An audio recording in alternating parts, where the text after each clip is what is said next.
1925-ci ildə Konqoda bir oğlan anadan oldu. Ona Xristian adı verdilər. Patrik Lumumba'nın ailəsi Tetele tayfasına aid idi. Atası fermerdi. Lumumba'nın mənası ölməyə məhkum olunmuş şəxsin varisi deməkdir. Patrik Katolik missionerlərinə aid olan məktəbdə oxudu. 13 yaşında Ferşir sənətinə yiyələnmək üçün protestantlara aid məktəbə keçdi. Poçt dairəsində klerk kimi çalışdı.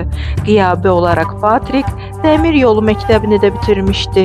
Axşamlar Patrik fəlsəfəni, tarixi öyrənirdi, ədəbiyyata maraq göstərirdi.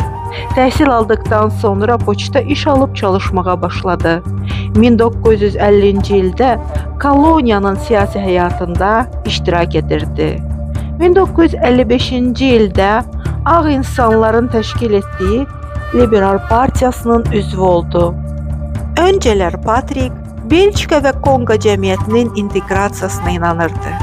Konqonun Avropalaşmasına tərəf çıxırdı. Müstəmləkəçilərin təşkil etdiyi məktəblərdə təhsil alan qaradərili insanlara Avropalılar evakluz deyirdilər, yəni inkişaf etmişlər. Ona görə belə uşaqları yığıb 1955-ci ildə Belçika kralı 1. Baudouin ilə tanış etdilər. 1950-ci ildə Konqo Belçikanın müstəmləkəsindən çıxsa da, bu yalnız kağız üzərində olmuşdu. Avropalılar marionet dövlət rəhbəri təyin edib, onları idarə edirdilər. Konqonun prezidenti Kasavubu idi. Patrik Lumumba isə əsl müstəqillik istəyirdi. Ona görə 1958-ci ildə bununla mübarizə aparmaq üçün Konqo Milli Hərəkatının sədri seçildi. Patriot Partiyası yaratdı. 1960-cı ildə çox çətinliklə olsa belə Patrik Lumumba Konqonun baş naziri seçildi. 1960-cı ildə Belçikanın kralı 1. Baudouin Konqoya qonaq gəlmişdi. Həmin dövlətin prezidenti Kasavubu milli modernizasiya haqqında çıxış etdi. Ondan sonra Patrik Lumumba söz alıb öz məşhur kəlməsini səsləndirdi. O Belçika kralına və müstəmləkəçilərə "Biz artıq sizin meymunlarınız deyilik" dedi. Konqo xalqı Patrik Lumumba'nı çox sevirdi. Ona cənab Konqo deyirdilər. Patrik Lumumba nəinki Konqonun müstəqilliyini, bütün Afrikanın müstəqilliyini tələb edirdi.